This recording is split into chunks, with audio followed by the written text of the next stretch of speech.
అందరికీ నమస్కారం అండి. నా పేరు కృష్ణదీప్తి. మా ఛానల్కి మీకు స్వాగతం. ఈరోజు నానీవే నేనే 19వ భాగాన్ని చదువుతున్నాను. వసుంధర ఉద్యోగం కోసమని శ్రీకాంత్ వాళ్ళ ఇంటికి వచ్చింది ఛాయ వసుంధరను తీసుకుని. లోపలికి వచ్చిన ఛాయ ఉద్యోగం కోసమని అడగగా ఉన్నది ఒకటే ఉద్యోగం అని, అది కూడా మోహన చేస్తోందని చెప్పాడు శ్రీకాంత్. దానితో ఛాయ గారు, ఉద్యోగం చేయటం అంటే అది ఏమైనా మైకు పుచ్చుకుని గొంతు నొప్పి వచ్చేదాకా అరవటవా అని గేలి చేసింది. అది విన్న మోహనకు కోపం వచ్చి, ఏమిటి ఛాయ గారు, వచ్చినప్పుడల్లా నన్ను నా వాళ్ళ ముందే అవమానిస్తున్నారు, పైగా ఆ ఉద్యోగం మరెవరో ఇస్తారు అన్నట్టుగా మీరు ప్రవర్తిస్తున్నారు, నాకు ఇదేమీ నచ్చటం లేదు అంటూ కోపంగా శ్రీకాంత్ వైపు చూసి వెళ్ళిపోయింది. ఆమె వెనుకనే కోపంగా చూస్తూ శ్రీకాంత్ కూడా వెళ్ళిపోయాడు. జానకమ్మ ఛాయతోటి ఉంటావుగా అనేసి మీరు కూడా రావచ్చు అన్నట్టుగా భాస్కరం గారి వైపు చూసి కోపంగా వెళ్ళిపోయింది. అంతదాకా నవ్వుతూ తుళ్ళుతూ ఉన్న పరివారం ఒక్కసారిగా తమను అలా వదిలేసి వెళ్ళిపోవటాన్ని చూసిన వసుంధరకి చాలా కోపం వచ్చింది. తల్లిని ఛాయను చూస్తూ, ఏమిటమ్మా నువ్వు ఏదో తేల్చేస్తాను పొడి చేస్తాను అని అన్ని కోతలు కోసావుగా, ఇప్పుడేమో ఇలా వెర్రిముఖం పెట్టి నిల్చున్నావు అంది ఎత్తి పొడుస్తూ వసుంధర. నాకు మాత్రం ఏం తెలుసే వీళ్ళంతా ఇలా తయారవుతారని, ఒకళ్ళను ఒకళ్ళు చూపిస్తూ వచ్చిన మనల్ని వదిలేసి వెళ్ళిపోవటం ఏమిటో నాకు అర్థం కాలేదు. అయినా మన పని అయ్యేదాకా మనం వెళతామా ఏంటి? పద అన్నీ తేల్చుకునే పోదాం ఇంటికి అంది ఛాయ వంకరగా నవ్వుతూ వాళ్ళ ఇంటిలోకి వెళ్తూ. అమ్మా మరీ అలా ఉంటే బాగుండదేమోని అంది వసుంధర. అలా అయితే పెళ్ళైన శ్రీకాంత్ను మరోలా చూడటం కూడా తప్పేనే, వదిలేస్తామా? నువ్వేమో చదువులో అంటూ చెక్కేశావు. ఆ మోహన అంత చిన్నదైనా శుభ్రంగా టైం చూసుకుని ఆ శ్రీకాంత్ గారిని మడత పెట్టేసింది అంది ఛాయ. ఏంటమ్మా మాట్లాడితే గాడు గాడు అంటావు, శ్రీకాంత్ అని అనలేవా అడిగింది వసుంధర. ముందుకు వెళ్ళబోతున్నదల్లా వెనక్కు తిరిగి వసుంధర నెత్తిపైన ముట్టికాయ వేసి, వాడు చెయ్యి జారితే గాని విషయం తెలియలేదు నీకు, నువ్వు నాకు చెప్పొచ్చావా? ఆ మోహన కాస్త వెళ్లేలోగా నీకు ఉద్యోగం ఉంది అని అనిపించుకో. సిగ్గు ఎగ్గు అనుకుంటే ఉద్యోగాలు ఉండవు. ఆ శ్రీకాంత్ వాళ్ళ నాన్న భాస్కరు నాకు దూరపు బంధువు.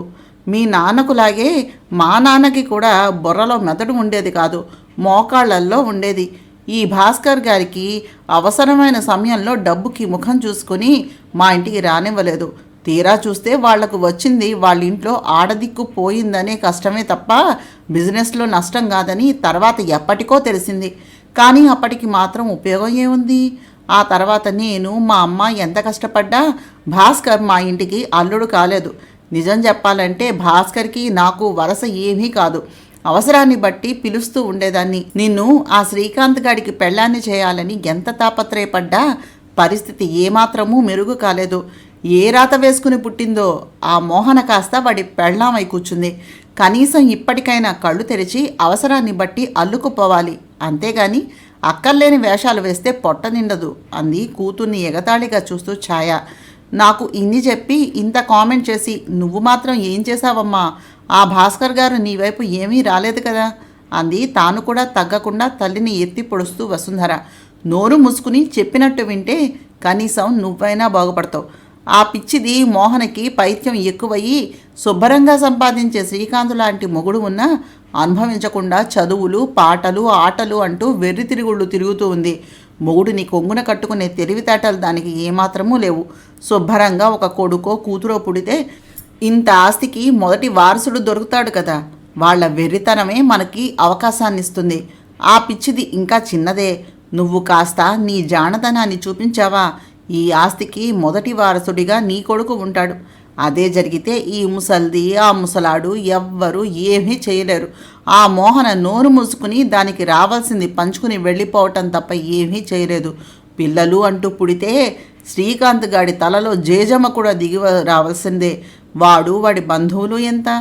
ఎలాగో ఆ మోహన రేపో ఎల్లుండో బయలుదేరి వెళ్ళిపోతుంది. కాస్త నువ్వు దృష్టి పెడితే ఈ శ్రీకాంత్ ఎంత అంటూ నవ్వింది ఛాయ. ఏమో అమ్మా, నాకు మాత్రం చాలా భయం వేస్తోంది అంది వసుంధర. చూడు, భయపడుతూ ఉంటే మిగిలేది కేవలం బూడిద. కాస్త ధైర్యం చేశామా జీవితాంతం మనము మన పిల్లలు మనవలు కూడా సుఖంగా తిని కూర్చుని అనుభవించవచ్చు అంది ఛాయ. ఛాయా వాళ్ళు ఇలా ఉంటే మోహన కోపంగా రుసరుసలాడుతూ నడవటం చూసిన శ్రీకాంత్, ఏ పిల్ల నిన్నే అంటూ ఆమె వెనక నడవటం మొదలుపెట్టాడు. ఆగవే రాక్షసి అంటూ మోహన చెయ్యి పట్టుకుని ఆపి, ఇప్పుడు ఇక్కడ నేను చేసిన తప్పని ఏమిటి చెప్పు? ఆ సూర్యకాంతాన్ని ఛాయాదేవిని నేనేమైనా రమ్మన్నానా? కూర్చుని వచ్చిన వాళ్ళను ఎంటర్టైన్ చేశానా? అడిగాడు మోహన గడ్డం పట్టుకుని బతిమలాడుతున్నట్టుగా శ్రీకాంత్. సూర్యకాంతం అనగానే మోహన నవ్వేసింది. ఏం నవ్వవే రాక్షసి, అయినా నన్ను వదిలిపెట్టి వెళ్ళాలంటే నీకు అంత ఆనందం ఏమిటే? అడిగాడు శ్రీకాంత్ మోహన నడుము చుట్టూ చేతులు వేసి దగ్గరకు లాక్కుంటూ. ఏంటి మావయ్య, నేను కాబట్టి ఉండిపోయాను, కానీ అదే ఇంకెవరైనా అయితే కనీసం 4 రోజుల ముందే వెళ్ళిపోయేవారు పుట్టింటికి. ఎలాగో పెళ్ళికి కళ్యాణి పిన్ని వాళ్ళ పిల్లలు రమ్య రాజీవ్ కూడా వస్తారు కదా అంది మళ్ళీ శ్రీకాంత్ను ఒప్పించాలని ప్రయత్నం చేస్తూ మోహన. వాళ్ళు వస్తే ఏంటట, నువ్వు మాత్రం అప్పుడే వెళ్ళొద్దు, నేను నువ్వు కలిసి వెళ్దాం కావాలంటే అన్నాడు శ్రీకాంత్ మళ్ళీ మొదటికొస్తూ. అబ్బా ఏంటి మావయ్య నువ్వు చిన్నపిల్లలాగా తయారవుతున్నావు, రాను రాను అంది మోహన. నీకెలా తెలుస్తుంది? నీకోసం సగం కంపెనీ టూర్లను కూడా అవాయిడ్ చేసి ఇంట్లోనే ఉంటున్నాను. నేను వాటికి కూడా వెళ్ళటం మొదలు పెడితే తెలుస్తుంది నీకు. మొగుడు ముఖం చూడకుండా ఉండటం ఎంత కష్టమో పెళ్ళైనప్పటి నుంచి చూస్తున్నాను. ఎక్కడో ఒక చోటకి బొంగరంలా తిరుగుతూనే ఉన్నావు. అసలు కనీసం 2 నెలలు ఎక్కడికి వెళ్లకుండా నాతో పాటే ఉండిపోయావు ఇక్కడ. ఈ మధ్యన నీ మ్యూజిక్ కాన్సర్ట్ ఒకటి, ఆల్బమ్ అంటావు, ప్రోగ్రామ్ అంటావు, ఇంకా సరిగ్గా ఫేమ్ రానేలేదు. అప్పుడే మొగుడిని ఎప్పుడు వదిలేద్దామా అని చూస్తున్నావు అన్నాడు శ్రీకాంత్ నోటిని బిగించి. మోహన్కి అర్థమయ్యేలాగా ఎలా చెప్పాలో తెలియక పక్కన ఉన్న సోఫాలో కోపంగా కూలబడి, అయ్యో బుజ్జి ఉండేదే అంటూ ఆ సోఫా దగ్గర లైట్స్ ఆఫ్ చేసి వచ్చి శ్రీకాంత్ ఒడిలో కూర్చుని, శ్రీ ఇలా చూడరా, నువ్వు మరీ ఇలా మాట్లాడితే నేను కూడా చెడిపోతా తెలుసా అంటూ శ్రీకాంత్ మెడవంపులో ముఖం దాచుకుంటూ వేడి ఊపిరి అతని మెడపై వదులుతూ చిన్నగా, అమ్మ రమ్మందిగా, అందుకే వెళ్దామని, జస్ట్ 10 రోజులు అవసరం కదా అంది మోహన. నేను ఉండలేను మోహి అన్నాడు బేలగా చూస్తూ శ్రీకాంత్. 2 రోజులాగి అమ్మమ్మ తాతయ్య కూడా బయలుదేరొస్తారు మావయ్య. అన్నయ్య పెళ్ళి మళ్ళీ మళ్ళీ చేసుకుంటాడా ఏమిటి అంది నవ్వేస్తూ మోహన. సరే, మళ్ళీ ఎప్పుడొస్తారు ఇక్కడికి అడిగాడు శ్రీకాంత్. 10వ రోజు రాత్రి నీ ముందు ఉంటాం, సరేనా అంది మోహన. సరే అయితే నేనే దింపుతాను నిన్ను అన్నాడు శ్రీకాంత్ మోహనతో. అబ్బా నువ్వు ఒప్పుకున్నావు, నాకైతే అదే చాలు బాబు అంది అలసిపోయిన దానిలాగా ఎక్స్ప్రెషన్ ఇస్తూ మోహన. నీకు బాగా గారం ఎక్కువైందే, గట్టిగా మొగుడంటే భయం కూడా లేకుండా పోయింది అంటూ మోహన మెడ మీద కందిపోయి గుర్తు కనిపించేలాగా కొరికేశాడు శ్రీకాంత్. అంటూ చిన్నగా అరిచింది అనుకోని ఈ సంఘటనకు మోహన. అప్పుడే లోపలికి వస్తున్న ఛాయా వసుంధరలు ఆ అరుపును విన్నారు. ఎవరిది? భయపడి చచ్చాను అంటూ వీపును 2 సార్లు భయపడ్డట్టుగా చరుచుకుంది ఛాయ. ఆవిడ మాట విన్న మోహన శ్రీకాంత్ ముఖాలు వాడిపోయాయి. మోహన గబాల్న లేచి బెదిరిన దానిలాగా సిగ్గుగా అక్కడి నుంచి బయలుదేరి హాల్లోకి వెళ్ళిపోయింది. ఏమిట్రా ఇది, సిగ్గు శరం ఉండక్కల్లా? ఇంట్లో ఉద్యోగం చేసేవాళ్ళు, గార్డులు, పనివాళ్ళు, బంధువులు ఎవరో ఒకరు ఉంటూనే ఉంటారు కదా. ఇంటి కోడలు ఒళ్ళు మరచి వీధిలో భాగవతం ఆడటమా అంది వెళుతున్న మోహనను చూసి సహించలేక ఛాయ. ఆ మాట వినగానే శ్రీకాంత్ కోపం వచ్చి అక్కడ ఉన్న లైట్స్ అన్నీ ఆఫ్ చేశాడు. ఒక్క క్షణం చుట్టూతా అంగరంగ వైభవంగా ఆవరించిన వెలుగులో శ్రీకాంత్ ముఖం నిప్పులు కక్కుతున్నాడేమో అనేంత కోపంగా తయారైపోయింది. ఆవిడ మాట మీద మోహన కోపంగా తిరిగి శ్రీకాంత్ వైపు చూడు అన్నట్టుగా చూసి గబగబా జానకమ్మ వద్దకు వెళ్ళిపోయింది. ఏమిటి మోహి, ముఖం అలా ఉంది, ఆ కళ్ళల్లో నీళ్ళేమిటి అడిగింది జానకమ్మ. అమ్మమ్మ, ఆ ఛాయగారు నేను మామయ్యతో కలిపి వీధిలో భాగవతం ఆడుతున్నానంటోందమ్మమ్మ అంటూ జానకమ్మ గారి గుండె మీద వాలిపోయింది. మోహన అలా బాధపడటం చూసిన శ్రీకాంత్ గబగబా మోహన పక్కకు వెళ్ళి, నాన్న, ఇంటికి వచ్చిన బంధువులు ఎంతవరకు మాట్లాడాలో ముందు వాళ్ళు తెలుసుకుని ఉండాలి, అంతేగాని ఇంట్లో వాళ్ళ విషయాలలో దూరిపోకూడదు, అలా దూరాక మాకు మర్యాద మిగలలేదు అని అడగకూడదు అంటూ మోహన చేయి పట్టుకుని, ఛాయ్ గారు, మీరు నాకు అత్తయ్య అవుతారో పిన్ని అవుతారో సరిగ్గా గుర్తులేదు, కానీ మీరు తెలిసి చేస్తున్నారో తెలియక చేస్తున్నారో వచ్చినప్పుడల్లా నా భార్యను నొప్పిస్తున్నారు. ఏ వేషం వేసినా మేము ఇంచుమించుగా 15 నిమిషాల నుంచి ఆ ప్లేస్లోనే కూర్చుని ఉన్నాం. అక్కడ అంతవరకు ఉన్న లైటు ఆర్పి నా భార్య నా దగ్గర కూర్చుంది. కొత్తగా పెళ్ళైన భార్యాభర్తలు ఉన్న చోటకు కావాలని వచ్చి రచ్చ చేయటం ఏమిటో నాకు అసలు అర్థం కావటం లేదు. మీరు మీ గురించి ఏమనుకుంటున్నారో నాకు తెలియదు, కానీ నాకు మాత్రం మీ పద్ధతి ఏమీ నచ్చలేదు. మీ అమ్మాయికి మా కంపెనీలో ఉద్యోగం ఇవ్వటం కొంచెం కష్టం. మీకు కావాలంటే మనోజ్ కంపెనీలో జాబ్ ఇప్పిస్తాను. మనోజ్ ఫ్రెండ్ వరుణ్కి అసిస్టెంట్ కావాలి. మీ అమ్మాయి ఉద్యోగం చేసేది కేవలం అనుభవం కోసం మాత్రమే కాబట్టి అక్కడ ప్రాబ్లం ఉండకపోవచ్చు. మీ అవసరం అదే అయితే తీరిపోయింది, ఇక మీరు వెళ్ళొచ్చు అని చెప్పకుండా మోహన అంటూ మోహనను దగ్గరకు తీసుకుని కళ్ళను తుడిచి ఆమెను ఎత్తుకుని రుసరుసలాడుతూ పైకి వెళ్ళిపోయాడు శ్రీకాంత్. భాస్కర్ వైపు చూస్తూ చూసారా వాడు ఎన్ని మాటలు మాట్లాడాడో అంది ఛాయ. చూడు ఛాయ, వసుంధరకి ఏం కావాలో నాకు తెలియదు, కానీ నీకు మాత్రం అర్జెంటుగా వసుంధరకి పెళ్లి కావాలి. ఆ పెళ్ళి కాస్త అయ్యి నీ కూతురు నీ కళ్ళ ముందు ఆనందంగా ఉంటే ఇలాగా చిరకా గోరింకల్లా కాపురం చేసుకునే పిల్లల్ని చూస్తే ఏం చేయాలో కనీసం నీకు అర్థమవుతుందనుకుంటాను అంటూ, ఇంకా ఇక్కడ పని ఏమైనా ఉందా? ఈ పని మీదే వచ్చావా అడిగారు ఆయన. అంటే నీ పని అయిపోయింది వెళ్ళిపోమనా? ముసలోడు తక్కువవాడేమీ కాదు అని మనసులో అనుకుంటూ, మా వారు బిజినెస్ పని మీద బెంగుళూరు వెళ్ళారు, అందుకని ఓ 2 రోజులు ఇక్కడే ఉండిపోతామని వచ్చాను అంది ఛాయ దొంగ నవ్వులు నవ్వుతూ. 2 రోజులా అని చిన్నగా ముగుడిని కాటేసేలా కోపంగా చూశారు జానకమ్మ. ఇంతలోనే జానకమ్మ గారి ఫోన్ మోగింది. ఎవరా అని చూస్తే మోహన. అమ్మమ్మ, నేను ఈరోజు ఇప్పుడే బయలుదేరి వెళ్ళిపోతున్నా. మావయ్య నన్ను ఇంటి దగ్గర దింపుతాను అంటున్నాడు. నీకు ఇబ్బంది ఏమీ ఉండదుగా అడిగింది మోహన. హాయిగా ఎగిరిపో, మంగళం ఇక్కడ 2 రోజులు ఉంటుంది అన్నారు చిన్నగా ఆవిడ.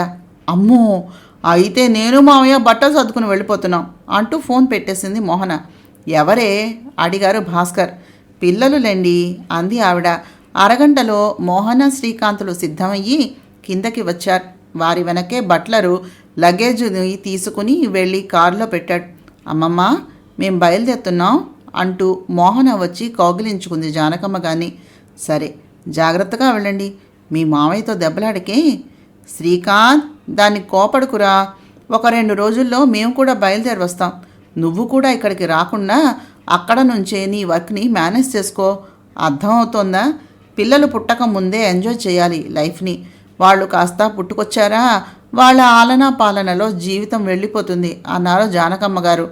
మోహన శ్రీకాంతులు జానకమ్మ భాస్కర్ గారి కాళ్లకు నమస్కరించి వెళ్ళొస్తాం అని చెప్పి బయలుదేరి వెళ్ళిపోయారు. ముఖం గంటు పెట్టుకుని వాళ్ళు వెళ్తున్న వైపే చూస్తూ ఉండిపోయింది వసుంధర. ఇక మనం ఇక్కడ ఉండి మాత్రం చేసేదేముంది అన్నట్టుగా తల్లివైపు చూస్తూ, సరే అయితే మేము బయలుదేరుతాం అంది లేస్తూ ఛాయ. అదేమిటి ఛాయ, ఉంటానంటివిగా అన్నారు భాస్కర్ గారు గట్టిగా నవ్వేస్తూ. నేనే నీ పెళ్ళాం అయితే నీ నెత్తి మీద ఇప్పటికీ 10 మొట్టికాయలు పడి ఉండేవి అనుకుంది కచ్చగా చూస్తూ ఛాయ భాస్కర్ గారిని కోపంగా చూస్తూ. రేపు నేను కూడా ఫంక్షన్కి వెళ్ళాలి, ఆ విషయం ఇప్పుడే గుర్తుకొచ్చింది. వెళ్ళొస్తాము అంది ఛాయ. అయితే ఉండమ్మా అంటూ నళిని అంది పిలుస్తూ జానకమ్మ. వెంటనే నళిని పసుపు కుంకుమ చీర జాకెట్టు గాజులు పళ్ళు ఉన్నటువంటి ఒక పళ్ళెం పట్టుకుని వచ్చింది. నువ్వు ఇంకా వెళ్ళొచ్చు అన్నట్టుగా బొట్టు పెట్టి అవన్నీ ఇచ్చి పంపించారు జానకమ్మ. నీకు ఛాయ వెళ్ళిపోతుందని ముందుగానే తెలుసా అడిగారు భాస్కర్ గారు. ఆవిడకు మోహన శ్రీకాంతులతో పని. వాళ్ళిద్దరూ ఉండగా ఆ పనేదో చూసుకునేది. వాళ్ళిద్దరూ ఇక్కడి నుంచి వెళ్ళిపోయారు. ఇక ఏం పని ఉందని మనతో ఉంటుంది? అయినా నాకు కూడా ఆవిడ వెళ్ళిపోవటమే కావాలి. మన పెళ్ళైనప్పటి నుంచి చూస్తున్నాను. ఆవిడ మీకు మరదలవుతుందో మేనకోడలవుతుందో చెల్లెలవుతుందో తెలియదు, కానీ ఎప్పుడు ఏ వరుస కావలిస్తే అప్పుడు ఆ వరుసతోటి పిలిచి అవసరానికి మిమ్మల్ని వాడుకుంటూ ఉంటుంది. ఈ మధ్య మిమ్మల్ని మీ వరసను చూస్తున్నాను కదా, ఏమిటో ఆవిడ రావటమే తెగ తిప్పుకుంటున్నారు అంది మొగుడితోటి పరాచకాలు ఆడుతూ జానకమ్మ. రామ రామ, ఈ వయసులో నాకు దానిని చూసా జానకి, అన్యాయమే అన్నారు గుండెల మీద బాదుకుంటూ భాస్కర్ గారు. ఆయన ఎక్స్ప్రెషన్ చూసి పకపక నవ్వేశారు ఆవిడ. కూతురు తమ్ముడు ఇంటికి బయలుదేరారు అని తెలిసిన క్షణం నుండి కస్తూరి గారి ఆనందానికి హద్దు లేకుండా పోయింది. ఇల్లంతా అంగరంగ వైభవంగా అలంకరింపజేసి వాళ్ల గదిని సర్దించి అవసరం అని అనిపించిన ఏర్పాట్లు అన్నీ చేసి ఆనందిస్తూ ఉండగా చూసినటువంటి కృష్ణమూర్తి గారు, ఏమిటి ఈ చాదస్తం కస్తూరి, అది దాని ఇంటికే వస్తోంది, ఎవరో గెస్టులు వస్తున్నట్టు ఏమిటి ఈ హడావిడి అన్నారు కస్తూరిని పట్టుకుని గుండెలకు ఆనించుకుని సేద తీరుస్తూ. ఏమీ లేదండి, చిన్నప్పటి నుంచి పిల్లను అమ్మ దగ్గరే ఉంచేశాను. ఏవో కారణాలు చెప్పి వాడికే కట్టబెట్టేశాం. పిల్ల పెద్ద మనిషి అయినది అమ్మ దగ్గరే. ఆ వంక ఈ వంక చెప్పి దాని పెళ్ళి కూడా అక్కడే చేశాం. కనీసం ఇంజనీరింగ్ పూర్తి అయినా కాకుండా పెళ్లి చేయవలసి వచ్చింది. ఈ మధ్యన ఆ ఛాయగారు కలిసినప్పుడల్లా పిల్ల ఇంకా శుభమస్తు చెప్పలేదు అంటూ నలుగురిలోనూ అడగటం మొదలుపెట్టిందట. శ్రీకాంత్ అమ్మ ఎంత నచ్చజెప్పినా పిల్ల మనసులో ఉన్న కష్టాన్ని కనీసం నాతో కూడా పెదవి విప్పి చెప్పుకోలేదు. ఏమిటో నా బాధ్యత నేను తల్లిగా దాని యందు పూర్తిగా నెరవేర్చలేదేమో అనిపిస్తోంది. ఎంత కష్టం వచ్చినా పిల్లను మన దగ్గరే ఉంచుకోవాల్సింది. ఏమిటో ఇప్పుడు బాధపడి మాత్రం ఏం ఉపయోగం అంది కస్తూరి భర్త గుండె మీద అలాగే వాలి బాధగా. కస్తూరి, ఏ ఆడపిల్ల కూడా తన కుటుంబాన్ని 100% సంతృప్తిపరచలేదు. ఒక్కొక్కటి ఎంచుకుని చూస్తూ పోతే గృహిణిగా మారిన ఆడపిల్ల అన్నం తినడానికి కూడా సమయం ఉండదు. ఈ బాధ భరించే వారికి తప్ప వారి భర్తలకు కూడా అర్థమయ్యే పరిస్థితి లేదు. నీ ఆరోగ్యం పాడయి నువ్వే నాకు మిగులుతావో లేదో అని బెంగపెట్టుకున్న సమయం, నిన్ను భర్తలా కాకుండా తండ్రిలాగా చూసుకున్న సమయం. ఆ చిన్నపిల్లను మనం ఏం పెంచగలం? అర్థం చేసుకున్నారు కనుక అత్తగారు పాపను తీసుకుని వెళ్ళారు. తల్లి మమకారంతో నీకు అనిపించవచ్చేమో, కానీ నా భార్య ప్రవర్తనలో వీసమంత తప్పుని కూడా నేను చూడలేదు. పెళ్ళైన మొదటి క్షణం నుండి నువ్వు నాకు తల్లివి, భార్యవు కూడా అయ్యావు.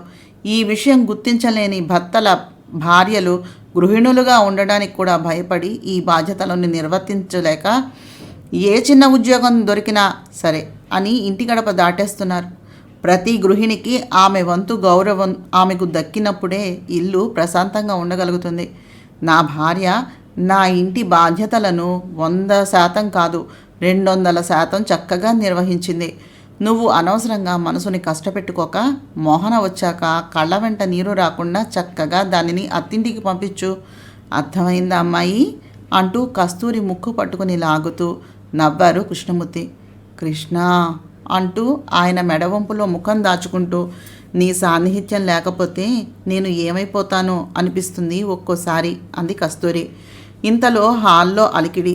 ఏమిటా అని చూస్తే కొడుకు మనోజ్ వచ్చాడు. ఏరా అయ్యాయా తిరుగుళ్ళు, భోజనం చేశారా ఇద్దరు అడిగిందావిడ. చేసే వచ్చామమ్మా. ఈ చదువుకుంటున్న అమ్మాయిల్ని పెళ్లి చేసుకుంటే పెద్ద తంట అమ్మా. పరీక్షలు అంటారు, ప్రాక్టికల్స్ అంటారు, ల్యాబ్లు అంటారు. సరే అన్నీ అయిపోయాయి కదా, ఎక్కడికైనా వెళ్దామంటే మా నాన్నను హాస్పిటల్లో చూపించాలి అంటుంది. ఇలా ఒక్కరే పిల్లలుగా ఉన్న ఇంట్లో అమ్మాయిని పెళ్లి చేసుకుని వేగటం చాలా కష్టం అన్నాడు మనోజ్. ఏం చెప్పినా ఎక్కడికి వెళ్ళాలి అన్నా ఆఖరికి ఆడవాళ్ళు పడి చస్తారని షాపింగ్కి తీసుకుని వెళ్దాం అన్నా ఏదో ఒక బాధ్యత బరువు చెబుతుంది. నా ఆఫీస్లో నా చుట్టూ ఉన్న ఆడవాళ్ళు ఎప్పుడు నేను ఓకే చెప్తానా, డేట్కి వెళ్దామా అని ఎదురు చూస్తూ ఉంటారు. కానీ ఈ పిల్ల పెళ్ళయ్యాక ఏమైనా చాలా మార్చుకోవాలి ఈ అమ్మాయిని అన్నాడు మనోజ్. అదేంటి మను అలా అంటావు? నువ్వే కాదు, నీలాంటి మగపిల్లలందరూ ఇలాగే ఆలోచిస్తున్నారు. నువ్వు ఆ అమ్మాయి పరిస్థితిని అర్థం చేసుకోకపోతే రేపు నీ పరిస్థితిని ఆ అమ్మాయి ఎలా అర్థం చేసుకుంటుంది? ఏమి చదువులో మాకన్నా ఎత్తెత్తు చదువులను చదివేస్తున్నారు, కానీ మాకన్నా బాగా ఆలోచించలేకపోతున్నారే. ఈరోజు ఆ అమ్మాయి తల్లిదండ్రులను హాస్పిటల్కి తీసుకుని వెళ్ళాలంటే నువ్వు సహకరించలేదు. మరి రేపు నీ తల్లిదండ్రులను ఆ అమ్మాయి తన కుటుంబంగా భావించి నీ తల్లిదండ్రులకు సేవ ఎలా చేస్తుంది? నువ్వు కొంచెం ప్రేమ ఇస్తే ఆడవాళ్ళు కోకళ్ళలుగా ఆ ప్రేమను నీకే తిప్పి చూపిస్తారు. ఎప్పుడు వాళ్ళు ఇవ్వడం నువ్వు తీసుకోవటం అనేది ఉండదురా. ప్రేమ అంటే సమర్పణ, ఐక్యతాభావం. మనతో పాటుగా మనకు సంబంధించిన అన్ని విషయాలను వారికి అప్పగించటం. ఏ తరంలోనైనా ఆడపిల్ల ఆ పని చేయగలదు. కానీ అలా ఉన్న ఆడపిల్లను ప్రాక్టికల్గా మార్చేసేవాడు మగవాడే అవుతాడు, కానీ మొగుడు కాలేడు. అత్తిల్లు అర్థం చేసుకుంటే ఆడపిల్ల దానిని పుట్టిల్లుగా మార్చుకుంటుంది, లేకపోతే అదే ఇల్లు నరకంగా మారుతుంది. నీ భార్య ఉన్నటువంటి పరిస్థితిని నువ్వే అర్థం చేసుకోవాలి. అదే మీ నాన్న నీ పరిస్థితిలో కనుక ఉండి ఉంటే ఆయన తప్పకుండా నా తల్లిదండ్రులను హాస్పిటల్కి తీసుకుని వెళ్ళటంలో నాకు సహాయం చేసి ఉండేవారు, నాకు కూడా నిలబడి ఉండేవారు. దగ్గర ఉన్నా లేకపోయినా కనీసం నాకు ట్రాన్స్పోర్ట్ అయినా అరేంజ్ చేసి ఉండేవారేమో. నీకు ఏది కావాలో ముందు ఆ అమ్మాయికి అది ఇచ్చి చూపించు. ఆ తర్వాత ఆ అమ్మాయి దగ్గర నుంచి కావలసిన దాన్ని అడిగి తీసుకో, కోరుకో. అర్థమవుతోందా? చెప్పింది కస్తూరి చిన్నగా అయినా సీరియస్గా విపులీకరించి కొడుకుతో. అబ్బా ఏంటమ్మా మీరంతా, ఈ మధ్య కాస్త సమయం దొరికితే చాలు అందరూ క్లాసులు పీకేవాళ్లే విసుక్కున్నాడు మనోజ్. అవునరా, ఇలాంటి క్లాసులు తల్లిదండ్రులు తీసుకోకపోవడం వలన సంసారాలు డైవర్స్ దాకా వెళ్తున్నాయి మీ తరంలో. అయినా నాకు తెలియకడుగుతాను, నీ చుట్టూతా తిరిగి నీ డబ్బు నీకు వాడుకుందాము అనుకునే ఆడవాళ్లను నువ్వు మహతితోటి ఎలా పోలుస్తున్నావురా? మహతి నీకు కాబోయే భార్య, ఆమె స్థానం ఆమెదే. ఆమెను ఇంకొకళ్ళతోటి పోల్చడానికి వీల్లేదు. ఆమె పేద ఇంటి పిల్ల, పెద్దింటి అబ్బాయిని చేసుకోబోతోంది. నీకు కావలసినటువంటి కనీసపు మర్యాదలు వాళ్ళ ఇంట్లో జరిగేలా చూసుకోవటం ఆమె బాధ్యత. కాబట్టి ఆమె తాపత్రయానికి ఆనందించి సంతృప్తి పడవలసినటువంటి బాధ్యత నీది. పెళ్ళయ్యాక చాలా పనులు కుదరవు కాబట్టి ముందే చూసుకుంటోందేమో. ఒక ఇంటిని వదిలి మరొక ఇంటికి రావటం అనేది ఎంత కష్టమైన విషయమో నీకు తెలుసా? మళ్ళీ మళ్ళీ చెప్తున్నా, ఇంకెప్పుడు ఆ పిల్లను మరొకరితోటి పోల్చకు. ఇదిగో ఈ పాలు తాగు అంటూ పాలు తెచ్చి కొడుక్కిచ్చి అతని తలను మెడను నొక్కడం మొదలుపెట్టింది కస్తూరి. అంతే, అంతవరకు ఉన్నటువంటి మనోజ్ కోపం కాస్త గాలికి దూది పిందెలాగా ఎగిరిపోయింది. ఆలోచించడం మొదలుపెట్టాడు. అప్పుడు చిన్నగా కొడుకుకి చెప్పడం మొదలుపెట్టింది కస్తూరి. చూడు కన్నా, ప్రతి దేశంలోనూ పెళ్లి గురించి మాట్లాడితే హనీమూన్కి ఎక్కడికి వెళ్తున్నారు అని అడుగుతారు. కానీ ఇండియాలో మాత్రం ముహూర్తం ఎన్నింటికి, అబ్బాయి ఏం చేస్తున్నాడు, వధువు ఎవరు అని అడుగుతారు. కారణం ఏమిటో తెలుసా? ఆ సమయంలో జరిగినటువంటి పెళ్లికి ఎటువంటి స్టేటస్ తగలకుండా దేవతలను ఆహ్వానించి వారి ఇద్దరి మధ్యన ఒక బంధాన్ని ఏర్పాటు చేసి పెద్దలందరూ కలిపి నిండు నూరేళ్లు కలిసి ఉండమని సుపుత్ర ప్రాప్తిరస్తు దీర్ఘ సుమంగళీ భవ అని దీవిస్తారు. పెళ్ళంటే ఆడపిల్లను అనుభవించడానికి గదిలోనికి తీసుకుని వెళ్లే లైసెన్స్ కాదు నాన్న. ఆ ఆడపిల్లను మన జీవితంలోనికి ఆహ్వానించడం, నువ్వు వేరు నేను వేరు అని కాకుండా మనం అని మాట్లాడగలగటం. ఇవన్నీ ఎంతమంది ఆచరిస్తున్నారో నాకు తెలియదు, కానీ ఇవన్నీ ఆచరించేవారు తప్పక బాగుంటున్నారు అని మాత్రం చెప్పగలను. పద్ధతి బాగాలేని వాళ్ళు కూడా మన ధర్మంలోనికి వస్తున్నారంటే కారణం సనాతన ధర్మం అంత పకడ్బందీగా ఉండటమే.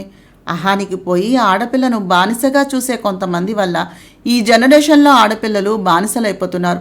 వారు మగపిల్లల్లాగే చదువుకుంటున్నారు, మగపిల్లల్లాగే వారి కాళ్లపై వాళ్ళు బతుకుతున్నారు. కనుక సంసారం విషయంలో భార్యకు ఎంత బాధ్యత ఉందో భర్తకు కూడా అంత బాధ్యత ఉంటుంది. అర్థమవుతోందా? చెప్పింది కస్తూరి. ఇద్దరి మధ్యన సంఘర్షణ అనేది అరుచుకోవటం వల్ల ముందుకు వెళ్ళదు. చిన్నగా మెత్తగా చెప్పడంతో ఆలోచించేటటువంటి శక్తి పక్కవారికి వస్తుంది. సహనంగా ఉండటంలో, ఓరిమి పట్టడంలో పక్కవారికి ఆ సమయం దొరుకుతుంది. అలాంటి సందర్భంలో అరవటం కంటే సందర్భోచితంగా సర్ది చెప్పడమే మంచిదేమో. అమ్మా, నీకో విషయం తెలుస్తోందా? ఈ మధ్యన నువ్వు మోనార్కులా కనిపిస్తున్నావు అన్నాడు మనోజ్. తన కుటుంబ విషయానికి వచ్చేటప్పటికీ ఏ ఆడపిల్లైనా మోనార్కేరా. అయితే అయ్యింది, కాకపోతే కాలేదు అనుకోవటానికి మేము మగవాళ్ళం కాదుగా. నువ్వు అన్నం తినని రోజులు ఉన్నాయి కానీ నేను సరైన సమయానికి నీకు అన్నం పెట్టని రోజులు లేవుగా. మీ మగవాళ్లకు పెళ్లి రోజులు పుట్టినరోజులు గుర్తుండవు, కానీ అవన్నీ గుర్తుపెట్టుకుని మరి మీకోసమని ఎదురు చూస్తూ ఏర్పాట్లను చేస్తాం. మీరు వచ్చేదాకా గుమ్మం దగ్గర నిలబడి కాపు కాస్తాం. మీ మగవాళ్ళకి ప్రపంచం అంతా ఫ్యామిలీలా కనిపిస్తుంది, మా ఆడవాళ్లకు మాత్రం మా ఫ్యామిలీయే మా ప్రపంచం. అందుకే ఒక మోనార్కుకి ఇంకో మోనార్కుతో పడదు. ఆఖరికి అది అమ్మ కూతురు అయినా సరే. కూతురు నాన్నను అంటే అమ్మ ఊరుకోదు, అమ్మ కూతురు మొగుడు అని అంటే కూతురు కూడా ఊరుకోదు. అదే అత్త వచ్చి కోడల్ని ఏమన్నా అంటే మీ ఇద్దరిలో నేను ఎవరిని తెలుసుకోవాలి అని అడుగుతాడు మగవాడు. ఈ చిన్న విషయం అర్థం చేసుకుంటే ఏ అత్త కోడల్ని మాటలు అనదు. ఆడవాళ్లను తక్కువగా చూడకురా, అర్థం చేసుకోవడానికి ప్రయత్నం చేయి చెప్పింది కస్తూరి. ఇంతలో కారు వచ్చి ఆగినటువంటి సౌండ్ రావటంతో మోహన వచ్చినట్టుగా ఉంది అనుకుని బయటకు వెళ్ళింది కస్తూరి. ఏంటి డాడీ, అమ్మ ఏమిటేమిటో మాట్లాడేస్తోంది అన్నాడు మనోజు తల పట్టుకొని కృష్ణమూర్తితో. మ్యాటర్ నీకు సరిగ్గా కన్వే చేయలేదేమో కానీ మీ అమ్మ చెప్పినవన్నీ నిజాలేరా. నీకు నచ్చింది నీ భార్యకు ఇవ్వడం కాదు, ఆమెకు ఏది కావాలో అది ఇవ్వడానికి ప్రయత్నించే. అప్పుడు ఆ అమ్మాయి నువ్వు కూడా హాయిగా ఉంటారు. చూడు, కస్తూరి లాంటి ఆడవాళ్ళు చాలా రేరుగా ఉంటారు. సాధారణంగా ఎవరైనా అరుస్తుంటే వాళ్ళు అరిచిన దానికి మనకు కోపం వస్తుంది. కానీ మీ అమ్మ లాంటి అతి కొద్ది మంది ఆడవాళ్ళు మాత్రమే ఎందుకు అరుస్తున్నారు అని ఆలోచించగలుగుతారు. అలాంటి అమ్మాయి కూడా జీవితంలో తక్కువ దెబ్బలాటలు ఉండటం కాక బుద్ధిగా వాళ్ళను ఫాలో అయిపోతూ ఉంటే జీవితం ఆనందంగా ఉంటుంది. అదిగో మోహి అంటూ ఆయన లేచే లోపలే నాన్న అంటూ కృష్ణమూర్తి గారిని కౌగిలించుకుంది మోహన. ఏమ్మా, ఎలా ఉన్నావు అంటూ తల నిమిరారు కృష్ణమూర్తి గారు. దానికి మొన్నటి మీద ఓ 2 కేజీలు పెరిగినట్టుగా ఉంది అన్నాడు మనోజ్ మోహనను గేలి చేస్తూ. నాన్న చూడు విని అంది మోహన. ఇంకెంతేందమ్మా, 15 రోజులు. ఎంత? తర్వాత తల ఎత్తితే నన్నడుగు అన్నారు కృష్ణమూర్తి నవ్వేస్తూ. నాన్న, నాకు జరుగుతున్నది పెళ్ళి, మరొకటి కాదు అన్నాడు ఉడుక్కుంటూ మనోజ్. నేను అదే అన్నానురా కొడక, నువ్వే వేరేలా అర్థం చేసుకున్నావు అన్నారు కృష్ణమూర్తి గారు. ఎరా మనోజ్, ఎక్కడ దాకా వచ్చింది నీ పెళ్లి ప్రయాణం అడిగాడు శ్రీకాంత్ మనోజ్ భుజాన్ని తడుతూ. కనిపించినప్పుడల్లా 4 క్లాసులు పీకించుకునేదాకా వచ్చాను మావా. ఈ మధ్యన మా అమ్మ కర్ర పుచ్చుకోవడం ఒక్కటే తక్కువ అన్నాడు మనోజ్ తల బాదుకుంటూ. ఏంటక్కా వీడు అడిగాడు శ్రీకాంత్. వాడు కొత్తగా ఉండేది ఏముంది, ఎప్పుడూ అంతేగా అంది కస్తూరి నవ్వేస్తూ. ఆ రాత్రి కబుర్లతో కాలక్షేపం చేసి ఎప్పటికో నిద్రపోయారు అంతా. మన్నాడు సాయంత్రానికి మహతిని వెంట పెట్టుకుని వచ్చాడు మనోజ్. హాయ్ వదిన అంటూ పలకరించింది మోహన. ఆ మాత్రానికే మహతి బుగ్గలు సిగ్గుతో ఎర్రబడ్డాయి. శ్రీకాంత్ అది చూసి, ఈ మాత్రం దానికే అంత సిగ్గుపడితే ఎలాగ మహతి, మావాడు ఆట పట్టించేస్తాడు జాగ్రత్త అన్నాడు నవ్వుతూ. అబ్బా, అప్పుడప్పుడైనా నా పక్షాన మాట్లాడు మావా, బొత్తిగా నాకు ఎక్స్పర్టీలాగా జాయిన్ అయ్యావు ఈ మధ్యన అన్నాడు మనోజ్. నా పెళ్ళం ఏ పార్టీ అయితే నేను ఆ పార్టీ ఎరా. ఏం మోహన అన్నాడు మోహన భుజాల మీద చేయి వేసి దగ్గరకు తీసుకుంటూ శ్రీకాంత్. కాఫీ తీసుకుని గదిలోకి వస్తూ, ఎలా ఉన్నావు మహతి, నాన్నగారు అమ్మగారు బాగున్నారా అడిగింది కస్తూరి. అంతా బాగానే ఉన్నారా ఆంటీ అంది మహతి. ఆంటీ ఏంటమ్మా, అత్తయ్య అని పిలువు, అలవాటు చేసుకో. నాకేమన్నా 10 మంది కొడుకులు ఉన్నారా ఏమిటి? ఉన్నది ఒక్కడు, వచ్చేది ఒక్క కోడలు. నోరారా అత్తయ్య అని పిలవాలి. అన్నట్టు రేపు మీ మావయ్య గారు నీకు మోహనకి బంగారం తీసుకుంటాను అన్నారు. మేము మీ ఇంటికి వచ్చి తీసుకుని వెళ్తాం. కాస్త రెడీగా ఉండమ్మా చెప్పింది కస్తూరి. అందరికీ కాఫీలు ఇచ్చి తాను తీసుకుంటూ, అసలు విషయం అడగటమే మర్చిపోయాను, నీకు వంటలు వచ్చా మహతి అడిగింది కస్తూరి. పర్లేదత్తయ్య, అయినా మెల్లగా నేర్చుకుంటాను చెప్పింది మహతి. కంగారు ఏమీ లేదు, మా వాడికి కూడా వంట ఏమీ రాదు. మోహన కూడా ఈ మధ్యనే వంట నేర్చుకుంది. దాందేముంది, అదే వస్తుంది. మీరంతా మాట్లాడుకుంటూ ఉండండి, నేను గుడికి వెళ్ళి వస్తాను అంటూ బయలుదేరి వెళ్ళిపోయింది కస్తూరి. అక్కడ నుంచి వెళుతున్న కస్తూరి వైపు అలా చూస్తూ ఉండిపోయింది మహతి. ఏంటి మహతి అలా చూస్తున్నావు అమ్మని అడిగింది మోహన కస్తూరిని చూస్తూ. ఏదో ఆలోచిస్తూ ఉన్న మహతిని. ఏమీ లేదు అత్తయ్య, సంథింగ్ డిఫరెంట్ మోహన, అదే ఆలోచిస్తున్నా. నీకు తెలుసా, నా చుట్టూ ఉన్నటువంటి మిడిల్ క్లాస్ అత్తగారు, కొంచెం ఉన్నవాళ్ళ అత్తగారులు ఎవ్వరూ మీ అమ్మలా లేరు.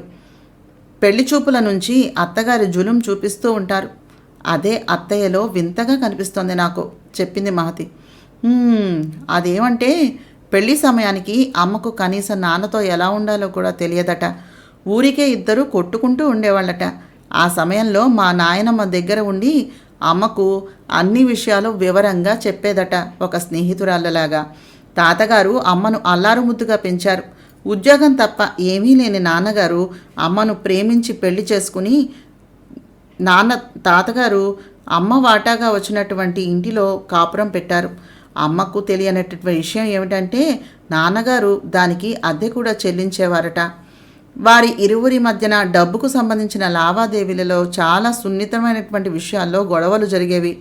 ఎలా అంటే, నాన్న అమ్మ డబ్బు తన డబ్బులా వాడేవాడు కాదు. అమ్మ వాడమని, నాన్న ఆత్మాభిమానం అని.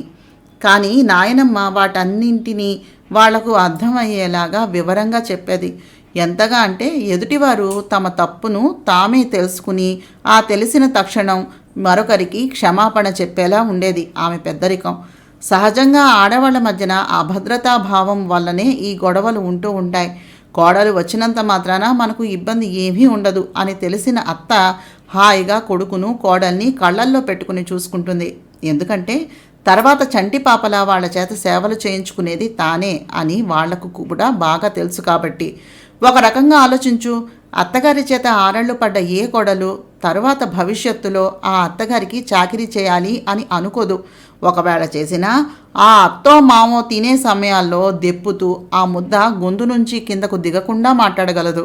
కాబట్టి కాస్త తెలివి ఉన్న ఏ అత్తా మామలు అయినా కోడల్ని కూతురు కన్నా బాగా చూసుకుంటారు కదా, అర్థమైందా అంటూ చెప్పుకొచ్చింది. వెనుకనే ఉండి వీళ్ళ మాటలు వింటున్న శ్రీకాంత్, వావ్ మోహి, ఏం చెప్పావు అన్నాడు. అతని వైపు నువ్వు నా మాటలు ఎందుకు వింటున్నావు అన్నట్టుగా చూసి, ఏం చెప్పాను నేను అడిగింది మోహన.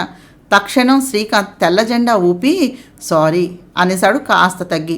శ్రీకాంత్ ముఖాన్ని చూసి నవ్వేస్తూ, అన్నయ్య మీ ఆవిడ ఇక్కడ వెయిటింగ్ అంటూ శ్రీకాంత్ చెయ్యి పట్టుకుని లాన్లోకి బయలుదేరుతూ, అవును వసుంధర ఎక్కడ తేలింది అడిగింది కోపంగా. ఇది మరీ బాగుంది, నాకెలా తెలుస్తుంది అడిగాడు శ్రీకాంత్. పోనీ ఇవ్వచ్చు కదా మావయ్య ఉద్యోగం ఏదో అడిగింది మోహన. మోహిని, నేను ఒక బిజినెస్ మ్యాన్ని. మనిషితో కాసేపు మాట్లాడితే అతని ప్రవర్తన గురించి విశ్లేషించగలగాలి, లేకపోతే అది నా అనుభవ లోపం అవుతుంది. చిన్నప్పటి సంగతులు వదిలేసే. నాకు ఇప్పటి వసుంధర మీద సదభిప్రాయం లేదు, అంతే. నీ కొత్త ఆడియో ప్రిపరేషన్ ఎంత దాకా వచ్చింది? మీ గ్రూప్ అంతా ఫాలో అప్ అవుతున్నారా? ఏదైనా కావాలి అంటే ఆలోచిస్తూ కూర్చోక విషయం ఏమిటో నాకు చెప్పమను. లేటెస్ట్ ఇన్స్ట్రుమెంట్స్ గ్యాడ్జెట్స్ కావాలంటే నాతో చెప్పక్కర్లేదు, ఆర్డర్ పెట్టేసే చెప్పాడు శ్రీకాంత్. సరే తల ఊపింది మోహన. ఇంతకీ ఏమిటి కథ? పెళ్లికి ముందు నువ్వు నాతో అంత కూల్గా ఎప్పుడైనా ఉన్నావా? మీ మహతిని చూసి నేర్చుకో అన్నాడు శ్రీకాంత్. చా, నువ్వు మా అన్నయ్యలాగా నెక్లెస్లు చీరలు కొన్నావా? నా ఫ్రెండ్ని చూసి సొల్లు కబుర్లు చెప్పడానికి ప్రత్యేకంగా ప్రయత్నం చేస్తూ ఉండేవాడివి అంది మోహన కోపంగా. అబ్బా శాంతి శాంతి, వద్దు, ఆగిపో, అక్కడే ఆగిపో, కాస్త చనువిస్తే వదలవు అన్నాడు శ్రీకాంత్ మూతి బిగించి. అద్ది అలారా దారికి అంటూ హాల్లో సోఫాలో కూలబడి శ్రీకాంత్ ఒడిలో తల పెట్టుకుని, చెప్పు ఇంకేమైనా అడిగింది మోహన. నా నీవే నేనై నవల 19వ భాగాన్ని చదివాను. నా ప్రయత్నం మీకు నచ్చినట్లయితే తప్పకుండా మా ఛానల్ సబ్స్క్రైబ్ చేసి షేర్ చేసి లైక్ చేసి కామెంట్ చేయండి. తప్పకుండా మీ కామెంట్స్ మాకు తెలియజేయండి. అలాగే సబ్స్క్రైబ్ చేసుకోండి.